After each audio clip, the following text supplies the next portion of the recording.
Serial वसुधा के upcoming track में बहुत बड़ा धमाका होने वाला है दोस्तों। जी हाँ, पिछले एपिसोड में आपने देखा कि दिव्या मां बनने वाली है, जिससे पूरा चौहान परिवार में खुशी का माहौल था। लेकिन चंद्रिका के दिल में वसुधा के लिए नई नाराजगी गहरी हो गई।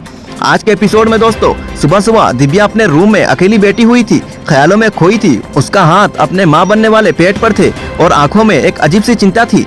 दिव्या मन ही मन में सोच रही थी, मैं चाहती हूँ मेरा बच्चा इस घर में आए तो हर तरफ सुख और शांति हो, लेकिन जब तक देव और वसुधा एक नहीं हो जाते ये घर अधूरा रहेगा। मम्मी जी कभी नहीं मानेंगी तो मुझे ही कुछ करना पड़ेगा।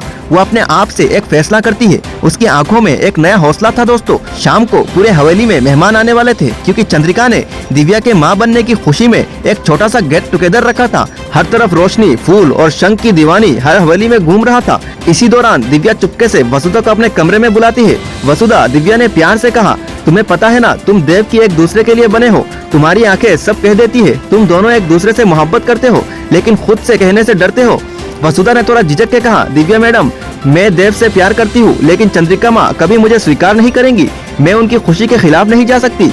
दिव्या ने उसके कंधे पर हाथ रखा और धीरे से मुस्कुराई और बोली, वो मुझ पे छोड़ दो वसुधा, माँ को मनाने की जिम्मा तुम मुझ पे छोड़ दो, तुम बस अपने दिल की सुनो। गेट टुगेदर शुरू होता है। सभी लोग एक दूसरे को मुबारकबाद देने लगते हैं। तभी दिव्या ने सबके सामने आंखों ही आंखों में एक नया खेल रच दिया दोस्तों। उसने माइक उठाया और सबके सामने खड़ी हो गई और बोली, मुझे एक बात कहनी है।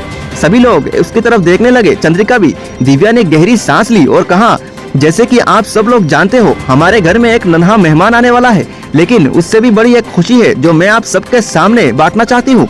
मम्मी जी, मैं चाहती हूँ कि मेरे बच्चे इस घर में आने से पहले देवांश भाई और वसुधा की शादी हो जाए। यह सुनकर सभी लोग एकदम से सुन्नी रह गए। वसुधा शौक में दिव्या की तरफ देखती रह गई और देवांश के चेहरे पर एक चुप्पी सी मुस्कान थी। लेकिन सबसे ज्यादा गुस्से में आई चंद्रिका। जी हाँ दोस्तों, उसने तुरंत खड़े होते हुए कहा, दिव्या, तुम जानती हो ना कि मुझे वसुधा पसंद नहीं।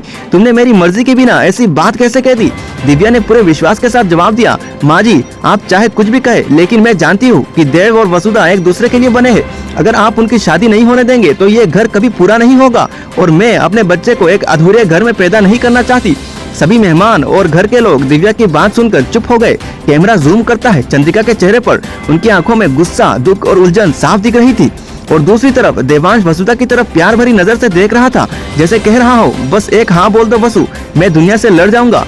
बैकग्राउंड में आवाज गूंजती है। क्या दिव्या की चाल से देव और वसुधा की मोहब्बत को मंजिल मिलेगी, या फिर चंद्रिका का गुस्सा इस प्यार को हमेशा के लिए तोड़ देगा? दोस्तों, अगले अपडेट में आपको सब कुछ पता चलेगा। तो अगर आपको सीरियल वसुधा के हर एक अपडेट सबसे पहले पाने हो तो हमारे चैनल को फॉलो करें, लाइक करें और कमेंट में दोस्तों अपनी राय जरूर बताएं। दोस्तों नमस्कार। बैकग्राउंड में आवाज गूंजती है। क्या दिव्या की चाल से देव और वसुधा की मोहब्बत को मंजिल मिलेगी, या फिर चंद्रिका का गुस्सा इस प्यार को हमेशा के लिए तोड़ देगा? दोस्तों, अगले अपडेट में आपको सब कुछ पता चलेगा। तो अगर आपको सीरियल वसुधा के हर एक अपडेट सबसे पहले पाने हो तो हमारे चैनल को फॉलो करें, लाइक करें और कमेंट में दोस्तों अपनी राय जरूर बताएं। दोस्तों नमस्कार।